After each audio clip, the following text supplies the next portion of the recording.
It's been 50 years since that iconic car chase. On this edition of Test Drive, the Ford Mustang Bullitt.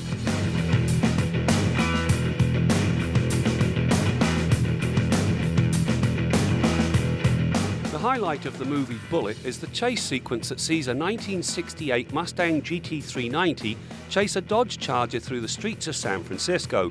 It is regarded as one of the most influential chase sequences in movie history. The 2019 Mustang Bullitt takes the original concept and fast-forwards it into the here and now. Like its namesake, this car has a blacked-out grille, blacked-out valance, and it's painted in a modern version of the original's Highland green paint. The cabin of this Bullitt is very much like the exterior. It's devoid of most logos, other than, of course, the Bullitt logos. The rest of it, fantastic Recaro seats, the instrumentation, it changes according to the driving mode you select, and it's got all the right technologies like blind spot monitoring. The back seat, well, let's not go there. It requires gymnastic talent to get back there, and it is tight. It's best viewed as an extension of the 383-litre trunk.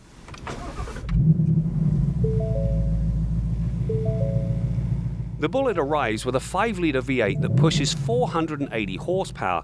Now that's up 20 horsepower from the GT thanks to a revised intake manifold and larger throttle bodies.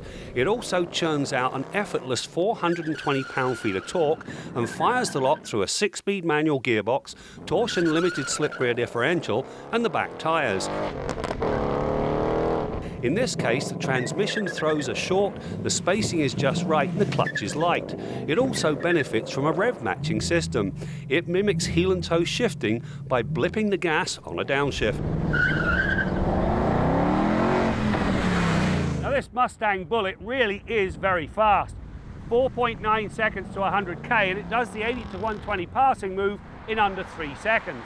However, I was thinking, 50 years, 10 horsepower per year, this thing would have done really well with 500 horsepower.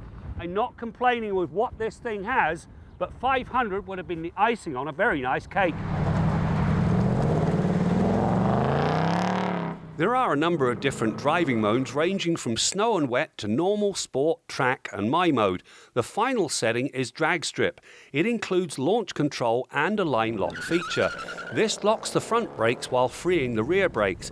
This allows for a long smoky burnout before a drag run. Just be prepared to replace the rear tyres in a hurry.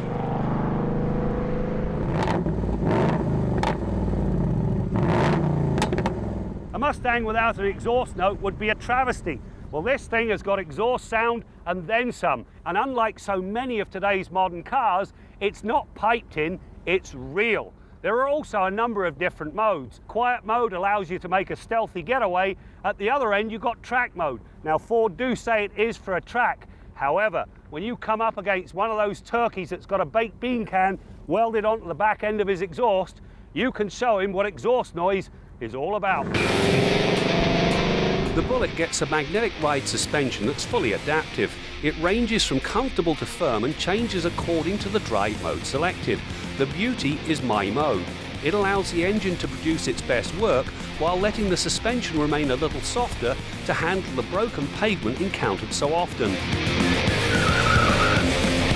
The steering setup is likewise sharp, and it has comfort, normal and sport settings, each of which puts progressively more weight in the wheel. The other big plus is a full-on set of Brembo brakes. They provide prodigious stopping power without fading into oblivion when the pedal's hammered time and again. You know, this really is one very sweet ride. For my money, it's the pick of the current Mustang lineup. It harkens back to a muscle car era, but it delivers it in an agile and fun to drive car. It really is a gas.